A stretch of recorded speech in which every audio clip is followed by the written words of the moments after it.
자, 그러면 질문을 받겠습니다. 자, 박수로 맞으세요. 자, 누구야? 네. 배심원제가 있는데, 있어요. 네, 배심원들이 결정한 유무제에 따라서 판결에 따라서 판사가 따라 거기 판결에 따라 미국의 배심원제가 있는데요. 근데 우리나라는 전적으로 판사가 판단해서 법을 집행합니다. 그렇죠, 네. 예, 그런데 우리나라에도 국민참여재판이라고 해서 무작위로 선정한 배심원들이 형사 재판에 참여해서 네네. 뭐 하기도 하는데 그거는 이제 법적으로 구속력은 없다고 그래요. 네네네. 그런 거 보면은 판사나 검사나 뭐 변호사가 유착할 수 있기 때문에 그런 걸 끊기 위해서도 네. 이렇게 배심원제가 도입되는 게 더 좋을 것 같다는 생각이 드는데요. 네네. 네, 큰 스님께서는 여기에 대해서 어찌 생각하는지 네. 고견 부탁드립니다. 네, 감사합니다. 고맙습니다. 네, 네, 감사합니다. 이 배심원제라는 게 참 사실은 중요한 건데요. 미국은 전부 다 배심원제를 하거든요. 근데 전 세계적으로 배심원제가 어떻게 시작됐냐 한번 이렇게 생각을 해보면요. 이게 전제 군주정 때 말이죠. 전제 군주정 때는 왕이 다 전단하잖아요. 근데 왕이 그때는 왕권 신설이라고 해서 왕이 신이에요. 그죠? 그래가지고 막 사람을 죽여도 할 말이 없잖아요. 자기 마음에 수틀린다고 막 그럴 수가 있었어요. 1200년대에 영국에서 마그나 카르타 대헌장이라는 게 나왔거든요. 마그나 카르타가 나오면서 그 당시부터 이른바 말하면 재판을 하더라도 왕의 전단을 좀 뭔가 제한을 하는 것이 어떻겠냐 그래가지고 그 당시서부터 1200년도 13세기서부터 이 배심원제가 영국에서 시작됐습니다. 오래됐어요. 근데 이제 모든 제도가 전부 다 인간이 하잖아요. 이 재판이라는 게 참 정말 말씀이죠. 재판이라는 게 여기도 재판해 보신 분들 많이 계실 거예요. 참 저도 보면 안타까운 게 많이 있는데 재판장이란 분도 말씀이죠. 재판장이란 분도 사람이잖아요. 근데 치열하게 변호사 쌍방에 돼가지고 그게 말이죠. 참 정말 안타까운 게 많습니다. 코에 걸면 뭐라? 코에 걸고 귀에 걸면 뭐라? 귀걸인데 재판하고 나면 억울한 사람이 다 억울하다. 그치, 진 사람은 억울하겠지. 근데 어떤 사람은 실제로 몇십 년 동안 감옥에 있다 진범이 잡히는 수가 있잖아요. 진짜로 그렇잖아요. 우리나라 얘도 안 그렇습니까? 예전에 보면 지금도 무슨 재심해가지고 무죄 판결 나가지고 이미 사형 선고 받았었잖아요. 조작하고 말이죠. 그런 거 있었어요, 없었어요? 있었잖아요. 안타깝잖아요. 참. 물론 재판한 그 사람은 죄받을 겁니다. 재판장이라 하더라도. 부처님 나라에서는 용납을 하지 않으니까요. 그런데 사실은 이권이 말이죠. 막 수천억씩 걸린 재판들이 많이 있습니다. 그런 재판들은 수임료 같은 것도 어마어마하거든요. 모든 재판들은 성공보수라는 게 있잖아요. 성공하게 되면 뭐 5%니 뭐니 해가지고. 그러니까 이게 유전무죄고 뭐라? 무전유죄라는 것처럼 재판에도 막 로펌들을 몇 개씩 대서하는 데가 많습니다. 왜냐하면 그 재판장의 마음에 어떻게든지 재판장하고 통할 수 있는 사람 찾든지 말이야. 정말 뭐 안타까운 게 한두 가지가 아닙니다. 정말 그렇습니다. 그런데 이게 참 배심원 제도라고 하면 이 배심원들을 써가지고 하면 좀 더 양식 있는 판단을 잘 내리는 사람들이 배심원이 돼서 이렇게 하면 또 좋을지 모르겠지만 예를 들면 이런 예들이 있을 수 있어요. 정말로 말입니다. 예를 들어서 우리나라 기업인데 무슨 뭐 외국에서 재판을 해요. 배심원들이 있는데 우리나라 사람이 하나도 아니에요. 그리고 배심원들이 우리나라 편을 들겠어요? 미국 편을 들겠어요? 미국 회사 편을 들겠어요? 이런 것도 또 있고 말이죠. 여러 가지 것들이. 또 배심원들 참 안타까운 면이 많이 있는데 우리가 부처님법을 한번 생각해 봐요. 재판이라고 하는 건 정말 생명을 가름하는 일들인데 부처님께서는 뭐라고 하셨는 거 아니? 그렇습니다. 근데 이 세속의 법은 말씀이죠. 그게 증거제일주의냐, 증거제일주의. 그렇습니까? 안 그렇습니까? 증거가 있어요, 증거. 근데 참 이것도 묘한 거예요. 증거 인멸을 해버렸는데 증거 인멸을 다 했어요. 근데 그 사람이 자기가 죽였다고 자백을 했단 말이에요. 근데 그런 경우는 저쪽에선 분명히 우리 딸내미를 살해한 사람이다. 어떻게 저 살 수 있냐? 증거가 없는데 어떻게 해요? 법원에서 그냥 방면을 해버린다니까요. 증거 제일 주니까. 그러니까 참 이 재판이라는 건 우리 인간 세계에 말이죠. 사회를 안정시키기 위해서 필요한 제도이긴 하지만, 근데 부처님 나라에서는 이런 것도 있잖아요, 그죠? 여기서는 또 뭐냐면 사람을 10명 살상한 사람하고 1명 살상한 사람하고 죄의 경중이 같아야 달라요? 다르죠, 당연히. 한 번 그냥 사형시키면 똑같아요. 근데 10명 살상한 사람이나 이런 사람은 어떻게 해요? 그 죄가. 사바세계는 어차피 여러 가지 재판의 양상들이요. 100% 인간을 만족시킬 수가 없어요. 배심원죄를 채택했다가 그 배심원죄 이런 게 있거든요. 또 재판장 하거나 뭐 삼심재판이라거나 뭐 이렇게 하지만 그런 거 있잖아요. 고등법원, 대법원 가면 대법원 사건은 대법관 출신들한테 또 이렇게 부탁을 합니다. 대법관 출신 변호사들도 있잖아요. 로펌들도 큰 로펌들도 있고 말씀입니다. 근데 재판을 딱 하고 나면 말씀이죠. 정말로 안타까운 게 한두 가지가 아니에요. 그러니까 참 여러분들이 재판을 해서 너무 억울하신 분들 많고 괴로우신 분들 많은데 그럴 분들 계실 거예요. 만일에 배심원을 두게 되면요. 배심원의 어떤 편결이라거나 배심원들에 하면 지금도 재판장이나 이런 사람들에게 뭔가 어떻게 하면 자기 의견을 막 제대로 전달할까 총력을 다 하잖아요. 큰 로펌 같은 거 막 사가지고 말이죠.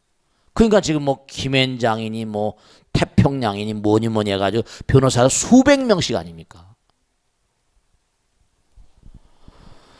그런데 이게 참 뭔가 아니 배심원까지 만일에 들이댄다고 한다면 이게 또 다른 어떤 그런 문제가 야기될 가능성도 많이 있어. 배심원죄를 채택했던 나라들 가운데도 그걸 또 뭔가 아니 취소한 나라도 있고요. 또 하나 우리나라가 배심원죄를 하려고 하더라도 지금 가만히 봐봐요. 기득권 세력 가운데 관피야 요번에 법피야 무슨 총리로 임명됐는데 무슨 뭐 1년 안팎에 뭐 10매덕을 벌고 말이죠. 자 마지막으로 꼭 말씀드리겠는데 우리 인간은 말이죠. 마음 가운데 지킬박사 하이디스가 있잖아요. 물질이 다인 줄 알아요. 누구나가 다 죄에 노출되어 있습니다. 대통령 하다 내려오면 영창 가잖아요. 안타깝지만 자살하기도 하고. 그러나 자꾸만 뭔가 아니 자꾸만 우리가 선거로 자꾸만 뭔가 개선해 나가야 되죠. 선거조차도 뭔가 아니 제대로 투표도 제대로 해야 됩니다, 여러분. 그러니까 배심원죄가 긍정적인 면도 많이 있겠지만 사회의 어떤 공감대, 그러니까 어떻게 보면 정치 무감각증, 무관심증이 너무 많은 것 같아. 그냥 아유 너희들은 너희들끼리 귀찮으니까 투표 아무거나 찍고. 미국은 그렇지 않잖아요. 적어도 최소한. 그러니까 배심원죄가 운영되고 있는 미국은 그래도 배심원죄에 대한 신뢰를 가지고 철저히 가고 있죠. 그래서 미국의 재판들은 비교적 뭔가 어쩌면 난 미국 법을 공부하고 있으니까. 아시겠죠? 그 정도로 해두죠. 자, 그 다음 질문 받겠습니다. 네. 예, 좋은 기회 주셔서 감사합니다. 네, 고맙습니다. 저는 기도에 대해서 말씀드리겠는데요. 네. 저희들이 이제 기도할 때, 그래 이제 하다 보면은 이제 해양일이 가까워지니까 입으로는 그걸 다 이제 염송이 되는데, 네네. 마음은 어디다 둬야 하는지를 지금도 모르겠습니다. 네. 그래서 저는 좀 주변에 이렇게 좀 훌륭하신 보살님들한테 여쭤봐도 시원한 해답을 안 주시고, 그래 네. 제 나름대로 그냥 이제 양쪽 조상님들하고 제 가족하고 또 주변에 이제 기도해주고 싶은 사람을 정해가지고 이제 그분들한테 감사와 발언과 참회를 하면서 염송을 하거든요. 근데 네.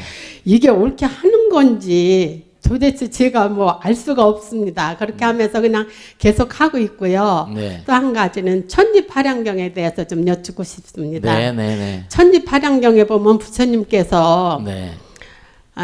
출산을 한다든지 이사를 한다든지 결혼 뭐 심지어는 장례식을 치를 때까지도 이 경을 읽고 하면은 만복을 누린다고 하셨습니다. 네, 그랬어요. 그런데 또 결혼을 할 때도 뭐 나이를 따지지 말고 다만 농명서를 보면은 복업이 많고 적음을 알 수 있으니 네. 그걸 권속으로 삼고 성례 치르는 날 세 편을 읽고 네. 성례를 치르면 만복을 누린다고 하셨는데 네. 그 농명서가 뭔지도 저는 아주 궁금합니다. 네, 네. 그래 그 농명서가 참 궁금하고 네. 이렇게 좋은 경을 어느 스님 한 분 뭐 기도하라고 권하시는 스님도 못 배웠고 네. 스님께서 저희들이 잘못된 소견을 바로 잡아주시고 저희 궁금한 점을 좀 낱낱이 풀어주십시오. 감사합니다. 질문이 복잡하다 그지? 박수. 네, 하나하나 죄송합니다. 풀어보자. 하나하나 풀어보자. 우선 기도를 할 때 아까 보살님이 그랬다. 기도를 할 때 어디다 마음을 줘야 되냐 그랬잖아요, 그죠? 기도할 때 소리를 따라가면 돼. 소리. 소리를 자꾸만 그 소리 내 소리 있잖아. 소리만 따라가면 하나가 되는 거야. 소리할 때 딴 생각하지 말고 그냥 소리만 따라가. 소리 따라가더라도 하나의 길을 갈 수 있으니까. 알겠죠? 내가 독송하는 그 소리 따라 고성연불 십종공도에 소리만 따라가면 돼. 삼매현전이라고 하나만 따라가면 돼. 무엇인지 하나만 절할 땐 절에만 따라가면 되고 하나만 따라가면 되는 거야. 알겠죠? 그러니까 다른 생각하지 마시고. 그 다음에 또 뭐냐면 천지팔양신주경을 얘기하셨는데 이제 이런 게 있어요. 원래 불교라는 게 인도에서 나온 거잖아. 그지? 근데 인도에서 이제 중국의 전례가 돼가지고 중국 전역에 퍼져가지고 이제 흡사 불교가 뭐 우리도 경전 같은 게 다 한문으로 돼 있잖아요. 인도말 요즘엔 이제 스님들이나 학자들 가운데 인도에 가서 뭐 이런 게 인도말로 된 걸 해가지고 또 번역을 하게 되고 하고 빨리어를 공부해서 뭐 한 사람도 있고 티베트어를 공부해서 또 번역한 사람도 있고 그래요. 그런데 사실상 보면 중국에 불교가 들어와서 엄청나게 많은 갈등이 있었어요.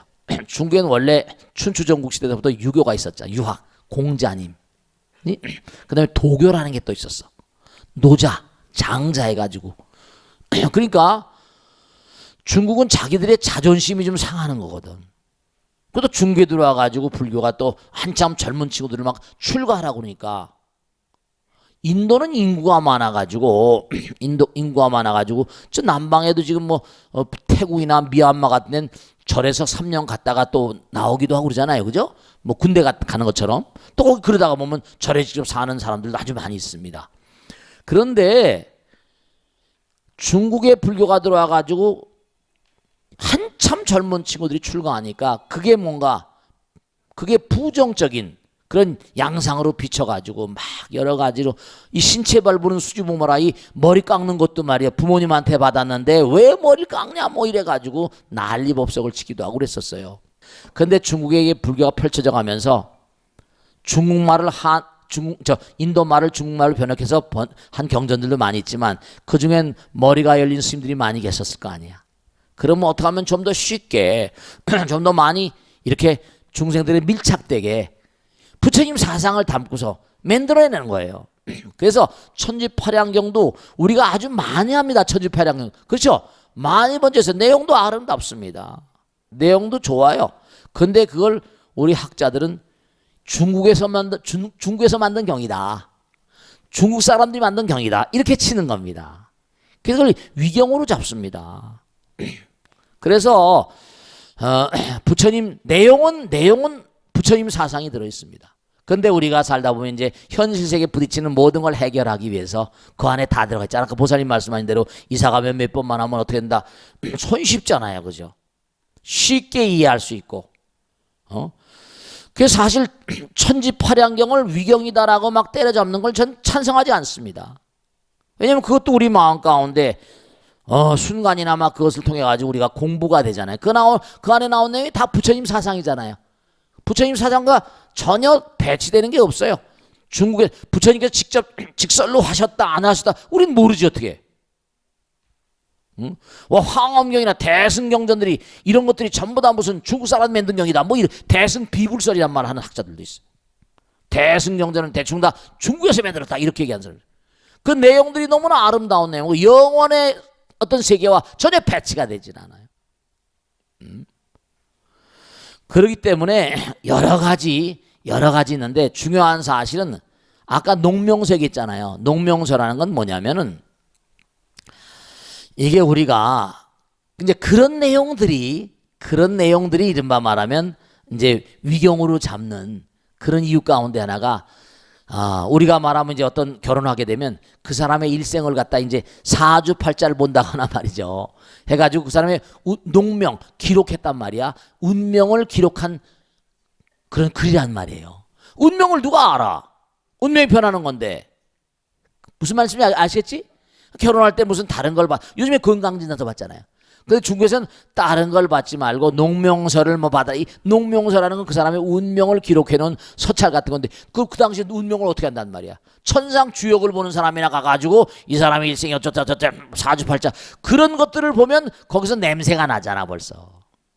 농명서를 받아라. 운명을 갖다가 뭔가 기록해 놓은 걸 받아라. 뭐 이렇게 운명이라는 게 계속 변하는 건데 정성스러운 마음으로 기도하는 가운데 선빵 문고리만 잡아도 운명이 바뀐다는 판이 한 생각이 길이고 생각이 운명이잖아요. 그 생각이 뭔가 바뀌면 운명도 바뀌는 건데 무슨 결혼할 때 농명서를 받으라 어쩌라 이게 내용은 아름답지만 그런 내용들이 가만히 보면은 이게 뭔가 중국 사람들이 만든 부처님 경에는 그런 게 안 나오거든. 물론 그런 게 있습니다. 농명이란 말이 그 경전에 근거가 있는 것도 있어요. 그 잘 기억이 안 나는데 농명이란 말이 나와. 근데 농명이란 말이 나오는데 그것도 우리가 그런 경전조차도 뭐 대정 신수대장 여기도 그런 규절이 어디 부분에 나오는데 농명이란 말이 나옵니다. 경전에도. 근데 그런 경전들조차도 뭐라는 거 아니? 이게 중국에서 만들었다고. 부처님께서는 운명에 대해서 말씀하지 않으셨거든. 끊임없이 등불이 되고 나가는 거예요. 물론 이런 건 있습니다. 여러분들 제가 언젠가 말씀했지만 꼭 생각해야 될 게 우선 여러분들이 당장 대한민국에 태어나잖아. 그지? 벌써 이게 많은 인생에 어떤 그런 제한이 가해지는 거예요. 그 엄마 아버지를 만나지? 이것도 제한이 가해지는 거야. 그 사람이 어느 지역에 태어나지? 이것도 또 음으로 양으로 그 끼리끼리 지연으로 우린 태어날 때 엄마 아버지 뱃속에 나오면서 많은 게 정해져서 나와요. 생각해보세요. 사람이 태어난 게 하루에 수천만 명 태어난 것도 아니잖아요. 하나하나씩 이 세상에 나올 때 지구상에 태어난 사람들이 있다. 그러면 우리 위에 하늘나라가 사왕천이고 사왕천 밑에 뭔가니 천룡팔부 신장들이 이른바 사천왕 있고 사천왕 팔부 신장들 있잖아. 신장들은 또 뭐라? 귀왕들이 있고. 그러면 뭐냐면 이 땅에 태어날 때 나오는 사람이 전부 다 부처님 아들 딸들 아니에요. 그 인과 따라 나오게 되면 네가 나가서 전생에 없다라서 이러이러한 길을 가야만 되는데 갈 때마다 딱딱 뭔가 아니 과제를 주고 나옵니다. 과제를 짊어지고 나와요. 뭔가 금생에 나가선 이러이러한 문제를 내가 풀지 않으면 안 된다. 그러니까 제가 자주 질문 받는 것 가운데 하나가 그 부부는 절대로 만나서 안 될 사람이 만났다. 이런 건 없어요. 그 두 부부가 만나서 풀어야 될 과제가 있고 사랑으로 아름답게 승화시키지 않으면 계속 만나야 됩니다. 그러니까 어떤 어려움 우리는 부처가 되니까 너희들은 미래 부처가 되리라 했잖아요. 우리 지금도 부처지만 깨닫지 못한 부처님이에요. 그러니까 마음을 딱 말씀드린데 선방에 있는 스님이 전화 왔어요. 스님 내가 방송 우연히 나와서 봤다 이거야. 스님 선방에 몇십 년 있었는데 차리게 안 된대. 딱 내가 그랬어요. 화두를 챙기시면 영원이 뭡니까? 영원은 무단무멸이에요. 쉼없이 낮이고 밤이고 계속 영원으로 쉼없이 들어가야 합니다. 우리가 중생이 부처님으로부터 떨어져 나온 이유는 바로 뭐냐? 단멸이 있어서 그랬어요. 생각이 영원으로부터 한 생각이 깜빡했던 거예요. 일념이. 우리가 부처님 세계로 들어가면 단멸, 이른바 끊임없이 기도도 우리가 끊임없이 계속하고 항상 매일매일 살면서 내가 광명에 감싸있던 생각을 끊지 마세요. 계속 가야 되는. 우리 인생은 뭐라? 목숨이 닿는 날까지 가야만 되는 존재. 아시겠죠? 자, 질문을 받겠습니다. 네. 마이크 드리세요. 네. 우리 이쁜 보살님이 질문하네. 박수 한번 크게 쳐주세요. 네. 예, 저는 관음전에서 매일 기도를 드리는데요. 네. 노보살님하고 같이 이제 기도를 드리는데 노보살님께서 부탁을 하셔서 네. 이렇게 질문을 드리게 됐고요. 네, 네. 저도 평소에 많이 궁금해했던 그런 질문입니다. 예, 스님께서 지난번 그 법문 중에 네, 네. 자녀들을 어릴 때부터 그렇지. 절에 데리고 다녀야 어허. 불교 공부를 많이 배울 수 있고 네. 또 그 종교에 대한 그 편향적인 시각을 버릴 수 있다고 그렇게 말씀을 하셨습니다. 네, 그렇죠. 그래서 그 노보살님께서는 그 손주를 동자승으로 단기 출가를 시키고 싶어 하시더라고요. 아, 예, 그래서 그 방법과 절차에 대해서 예, 많이 궁금해 하셨고요. 네. 또 한 가지는 아직 아이가 어린데 네. 그 할머니 생각으로만 그냥 단기 출가를 시켜도 되는 것인지 네, 네. 거기에 대해서 많이 궁금해 하셨습니다. 네, 예, 아유. 감사합니다. 네, 알겠습니다. 박수로 맞아주겠습니다. 네, 아유, 너무 좋은 질문이구나. 스님이 평상시에 많이 생각하던 그런 내용이네요. 여러분들이 교육을 하잖아요. 그죠? 뭐 교육감 선거를 한다. 뭐 교육을 한다. 교육은요, 무슨 어느 때가 있는 게 아니고 영원히 우리는 교육받는 교육의 동물이에요. 그런데 우선 하여간에 교육에 관한 유대인들을 제가 많이 연구를 합니다. 하브루타, 이 유대인들은 말씀이죠. 뱃속에 들어오고 난 다음뿐 아니라 뱃속에 들어오기 전에 유대인들은 기도의 민족 아니에요. 그들은 정말로 나라가 없이 수천 년 동안 낭인으로 살다 보니까 어딜 가더라도 뭔가 하니 나라가 없으니까 그들은 기도를 하는 민족이거든요. 하늘나라, 우린 부처님 나라라고 하지만 어떤 그런 보살핌 있는 걸 몸과 마음으로 체득해서 아주 증벌이 체득해서 하는 민족이에요. 그러니까 애를 뱃속에 잉태하게 되면 계속 성경을 읽어줍니다. 다 알아들을 거라는 확신이죠. 그런 의지 가운데서 20세기 최대 천재들이 다 나왔잖아요. 프로이드니 아인슈타인이 뭐 다. 뱃속에 있을 때부터 공부를 시키는 거예요. 특히 성경을. 나오게 되면 엉검엉검 길 때부터 책에다 성경에다 꿀물을 묻혀주고 꿀을 핥게 합니다. 그러면 애들이 꿀물을 핥으면서 책을 볼 거 아닙니까? 사진 찍을 거니까. 책은 단 것이구나. 독서에 대한 아주 투철한 의지를 길러주는 거예요. 너무 무섭죠. 그리고 들쳐업고서 교회를 다녀요. 그건 시나고그라고 불러요. 교회를 다녀요. 그러니까 환경이 또 이거지, 환경이. 교회라는 환경이 익숙해지잖아요. 익숙해지는 거거든. 그래서 이제 탈무드에 뭐라고 나온 거 아니?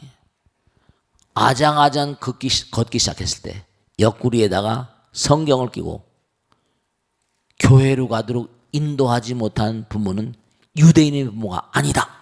이렇게 써 있습니다. 자발적으로 교회 가도록 유도해야 돼요. 저는 정말로 제가 안타까운데요. 제가 요즘에 대학 청년부를 제가 이제 그동안에 또 다른 스님이 하다가 내가 이제 이렇게 도저히 사람들이 참 안타까워요. 요즘에 다시 맡아서 이렇게 하면서 느끼는 게 있는데 뭐냐면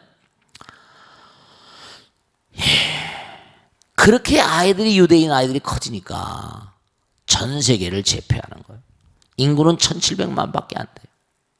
근데 또 하나 얘는 저 달라이라마의 티베트가 거기는 왕이 스님이에요. 달라이라마. 근데 거기는 척박한 산중입니다. 티베트. 그러니까 그 한국에 왔던 어떤 그 미시간 대학의 교수 로페즈라고 한 사람은 이제 달라이라마의 미국에 오면 통역하는 아주 티베트 불교의 미국 내 대가죠. 이 로페즈라는 사람하고 필경제에서 같이 밥을 먹는데 재미난 얘기를 하더라고요. 교수가 그랬다는 거야. 스님께서는 매일 채식을 하셔서 그런지 왜 이렇게 피부가 고우시지 않대요. 아유, 그런 말씀하지 마시라고. 저는 육식을 합니다. 이들이 깜짝 놀랐다는 거 아니에요. 그러면서 한 말씀이 뭔가 하니 우리나라엔 채소가 자라지 않습니다. 채소가 금값이에요. 우리는 야크젓과 야크 고기를 먹습니다. 그렇잖아요. 그럴 수밖에. 생활 환경이 그러니까. 그들은 뭐냐면 점심만 먹고 저녁을 안 먹습니다. 보통 사람은 한두 개만 먹고 끝날 소시지를 7개를 먹더래요. 대형 소시지. 그래서 웃더라고요. 배가 고프니까. 네, 중요한 건 그 나라는 척박한 나라거든요. 산맥이거든요. 라사라고 하는 곳이 고지 3,000m 고지에 있다고 그러잖아요. 그러니까 거기는 뭐냐면 왕이 곧바로 스님이야. 그러니까 절이 모두가 다 교육기관이라고요. 그러니까 3살 때 갔다가 절에다 갖다 던지는 엄마 아버지를 떠나서 교육을 시키는 거예요.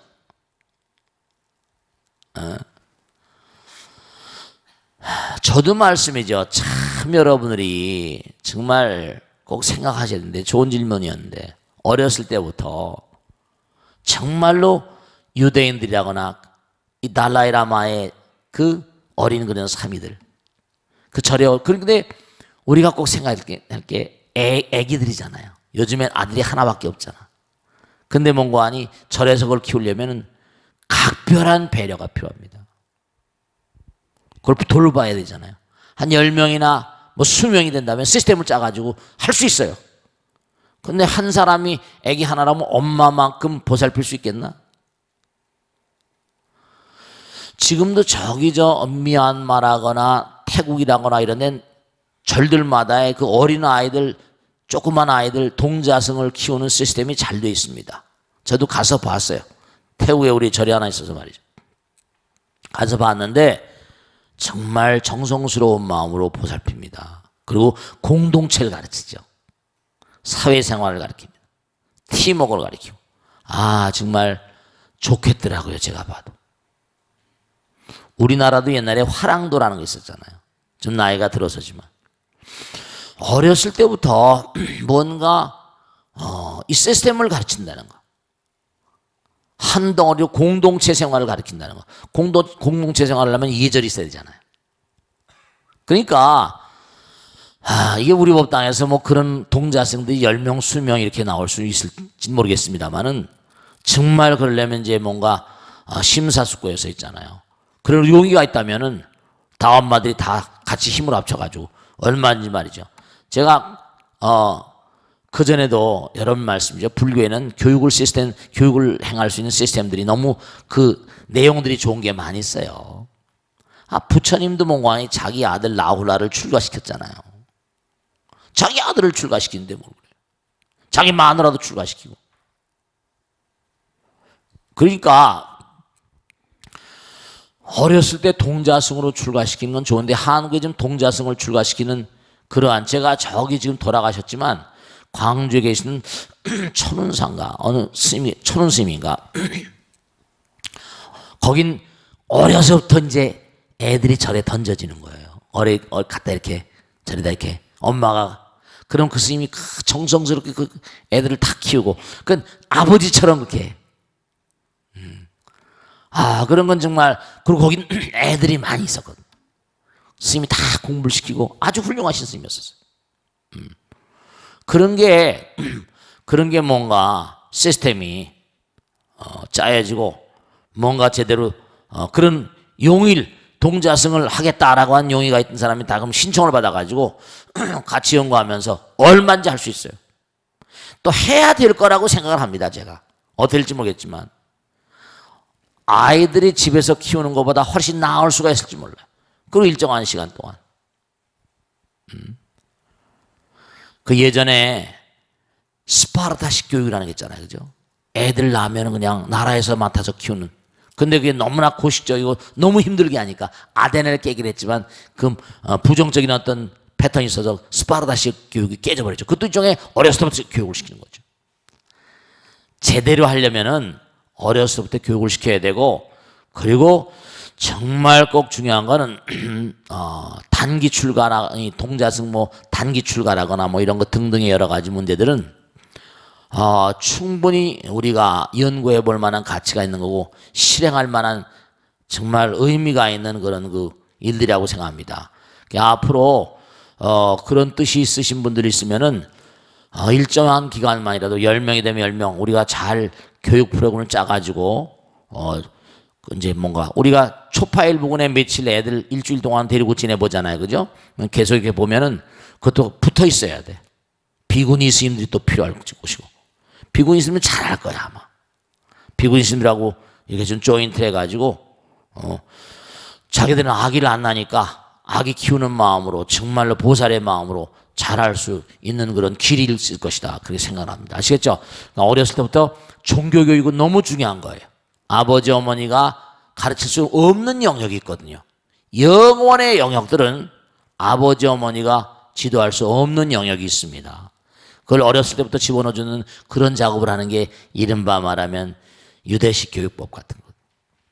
그러니까 정말 여러분이 아들, 딸들에게 다른 걸 선물하는 것보다 마음 가운데 부처님을 제대로 커나도록 그렇게 선물하는 그런 부처님 교육이 정말 어렸을 때부터 대단히 중요하다는 걸 분명히 말씀드립니다. 아시겠죠? 자, 여기서 줄이고 다음 질문 받겠습니다. 네네. 네네. 네, 저는 이대도행입니다. 네네. 유병원 일가의 그 대한현상금이 네. 6억까지 올랐습니다. 많이 놀랐다. 네, 네. 역대 최고의 현상금이라고 들었습니다. 네네. 예전에 그 탈옥범 신창원도 연쇄살인범 유영철도 네. 현상금 5천만 원을 내걸고 네. 결국 시민의 제보로 붙잡혔습니다. 네네. 물론 어떻게 해서든지 범인을 빨리 잡는 것이 최우선이겠지만은 네네. 국가가 범죄자를 잡지 못하고 이렇게 국민의 힘을 빌리려 하는 것은 아닌지 해서 참 안타깝습니다. 네. 이렇게 무작정 현상금만 올려서 범죄자를 잡는 것이 과연 옳은 일인지 스님의 말씀 듣고 싶습니다. 네, 박수로 맞으세요. 네. 자, 여러분들 말씀이죠. 이 수사라는 거 저는 옛날에 신문사에 써봤잖아요. 경찰 기자를 한 적이 있었어요. 경찰서를 많이 출입했었습니다. 왜냐하면 시체는 사건이니까. 무슨 살인 사건이다 그러면 르포 뭐 해가지고 특수한 무슨 그때 엽기적인 사건이 영등포소에 많이 있었는데 지금도 기억이 나는데요. 그런데 수사관들이 말이죠, 여러분들 경찰 아시죠? 물론 부패한 경찰에 대한 얘기도 많이 나오고 합니다만 영화도 많이 나오지. 근데 여러분들 경찰 아시되 엄청 고생합니다. 그걸 아셔야 됩니다. 그 매일같이 범죄자를 쫓으러 다니는 그 마음이 얼마나 기가 막히겠어요. 텔레비 같은 거 보면 베라벨 얘기 다 나오지, 그지? 베라벨 범죄가 아주 기기묘묘한 지능범들도 많고요. 계획을 합니다. 어느 범죄자가요, 우발적으로 범행을 저질렀다고 하지만 자기가 잘못하면 잡히면 영창하거나 죽는데 철저히 계획을 합니다. 뭐지? 그거 있잖아, 무슨 프로파일러? 미국 프로파일러라고 그러나? 정말 대단한 지능범들이 많이 있어요. 머리에서 진다니까요. 요것만 다 그 범죄를 완전히 성공시키려는 그런 범죄자들의 지능적인 두뇌는 말이죠. 요즘엔 특히 IT 범죄 같은 건 더 기가 막힙니다. 어떻게 무슨 방법이 잘 없어요. 그냥 특수 어떤 무슨 IT 범죄단 같은 게 있지만은 그러니까 물론 지금 보세요. 자, 오늘 아침 신문에도 그런 게 나왔대. 뭐라고 얼마 전에 신문인가? 뭐라고 나오는 거 아니? 기가 막힌 게 그 유모란 이름을 제가 대지 않겠습니다. 신문에 나오지만 유모란 분이 무슨 다른 종교였던 그런 그 틀 안에 있는 그런 분이라는 거 아닙니까? 어쨌든 간에 무슨 분이라서 이상하게 듣지 마시고 다 그분도 인격이 있으니까 인권이 있으니까. 근데 10만이나 되는 사람이 그 사람을 다 도와주고 있다는 거 아니에요. 많은 그런 무슨 그런 파가 있다는. 종교의 힘이라는 게 이게 말이죠. 작은 일이 아니거든요. 종교의 몸을 던지는 인간들도 있잖아요. 나라가 또 우스워 보이면 말이죠. 그러니까 이건 아마 수사팀에서 몸과 마음을 던져서 막 한다 하더라도 제보가 없으면 잡기가 어려울 겁니다. 누군가가 말이죠. 얘기를 해주지 않으면, 그쵸, 한 사람의 도둑을 10명이 못 잡는다는 거잖아. 그런 얘기도 하잖아요. 그죠? 네, 그렇습니다. 근데 어떻게 될지는 이제 귀추가 모르겠어요. 분명한 사실은 뭐냐면요. 네. 나라가 바로 우리입니다. 우리가 나라고요. 나라와 내가 별개가 아니란 말이죠. 대한민국 헌법 제2조에 나오잖아요. 국가의 권력은 어디서 나온다? 국민에게서 나온다 이러잖아요. 그 옛날에 게티스버그의 링컨의 연설에 by the people, for the people, by the people, of the people. 국민에 의한, 국민을 위한. 국민이 나라의 근간인 거예요. 그러니까 유모란 사람을 잡느냐 안 잡느냐 수사관들로는 역부족일 겁니다. 잡아야 되고 또 나라의 권위를 저렇게 우롱하니까 저것도 참 너무 안타깝죠. 안 그렇습니까? 그렇습니다. 참 지금 정말 국민들의 인내를 시험하고 있는 거죠, 지금. 그러니까 우리나라의 어떤 그런 제도적인 허점이나 미비점이 너무나 많은 거예요. 저 어떻게 될지는 모르겠습니다만은 오늘 잡힐지 내일 잡힐지는 모르겠습니다만 어쨌든 간에 나라와 내가 둘이다 별개다 이런 건 없어요. 나와 남이 둘이 아니고 하나인 판인데 다 이제 국가와 기강을 세우기 위해서도 우리가 뭔가 협조를 해야 될 것이고, 그러니까 분명한 사실은 뭐냐면 정말 현상금이 6억까지 올랐으니까 오늘부터 잡으러 나갔어요. 이거 아파트 한 채네. 완전히 그냥 막 잡으러 나가시고. 근데 그러니까 어쨌거나 간에 항상 생각하시건 나라에만 뭔가 맡길 게 아니라 내일 남의 일이 따로 없으니까 오죽 답답하면 이렇게 나라에서 돈을 많이 올려받겠습니까? 어떤 사람들은 자기들이 돈을 내겠다 그러니까 나라에서 거는 거 아니에요. 그죠? 내가 돈을 내겠으니까 잡아야 된다. 참, 그 사람도 지금 심정이 어떨까 모르겠어요. 아마 좀 겁도 날 겁니다. 온 국민이 다 괴로워하니까 잡히면 이건 완전히 아휴, 참 안타깝고. 그 사람도 팔자가 센 사람 같습니다. 어쨌든 간에 정말로 잘못한 것에 대한 어떤 그런 응징이 있어야 될 것은 분명하고요. 그게 국민적인 공감되니까 많은 사람의 공분을 사고, 자기들은 또 여러 가지로 생각이 많이 있겠죠, 그죠? 그런데 항상 중요한 건 우리도 꼭 명심하실 게 설마가 알긴 잘한다. 설마 하다가 뭔가 하니 사람 잡는다니까요. 우리 법당도 여러분 집도 마찬가지지만 한번 비상방제 요즘에 안전이 최고 아니에요? 그래 안 그래요? 갑작스럽게 종을 웽 쳐가지고 그냥 전부 다 뛰어나가게 만들고 한번 그래봐야 될 것 같아. 훈련을 좀 해야 될 것 같아. 정말 옛날에도 그런 일이 있었마 해가지고 그냥 여긴 뭐냐면 문만 열고 나가면 바깥이니까 알겠죠? 무조건 바깥에 뛰어나가면 되는 거야, 알겠지? 간단하니까 이게 뛰어나가면 되는 거야, 알겠지? 이 다중 사람들이 많이 모이는 시설이라거나 이런 데는 그런 마음이 좀 필요합니다. 아시겠죠? 그러니까 꼭 우리가 명심하셔야 할 건 뭐냐면 정말로 매사에 불효탄탄이고요. 무슨 말씀인지 아시겠죠? 내일 남의 일이 따로 없고요. 나라일 내일 따로 없고요.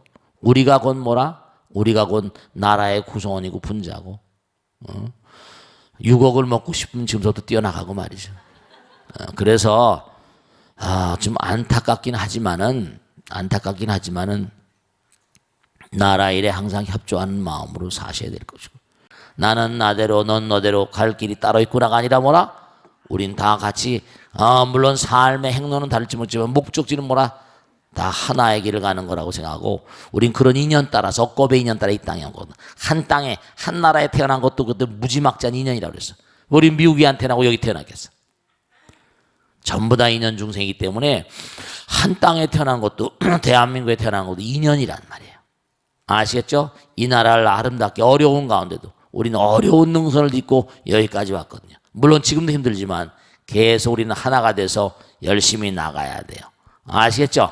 네, 그러니까 우리가 국가의 일에 협조하는데 문제는 이제 뭐냐면 우리가 국가의 일에 열심히 협조한다 하더라도 위정자들이나 이런 인간들이 좀 문제가 있으면 이것도 좀 아프잖아요.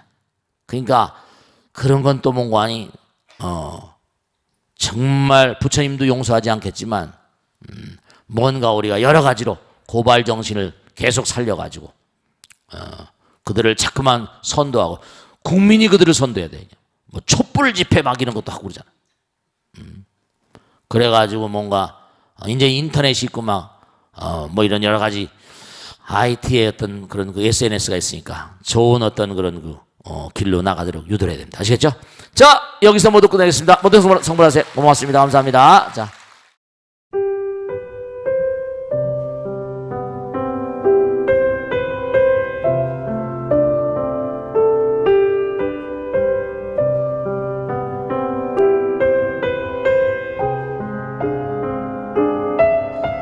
불자 여러분 안녕하십니까? 능인선언원장 지광입니다. 이 불교 방송은 정말로 불교의 보배입니다. 부처님의 거룩한 뜻이 무엇입니까? 부처님의 가르침을 세상에 퍼뜨린 거 아니겠습니까? 불교를 정말로 한 차원 업그레이드 시키고 한국 불자들의 신심을 한 차원 더 장양시키기 위해서는 여러 불자님들의 정말 도움이 필요합니다. 몸과 마음을 다해서 많은 불자님들 ARS 한 통에 이 불교 방송이 살아날 수 있습니다. 여러분의 관심과 그 다음에 편달이 한국 불교의 새로운 날 그리고 새로운 시대 새로운 차원으로의 도약으로 그렇게 우리 방송 불교를 그렇게 인도할 것이라고 확신합니다. 감사합니다. ARS에 많은 관심 부탁드립니다. 감사드립니다.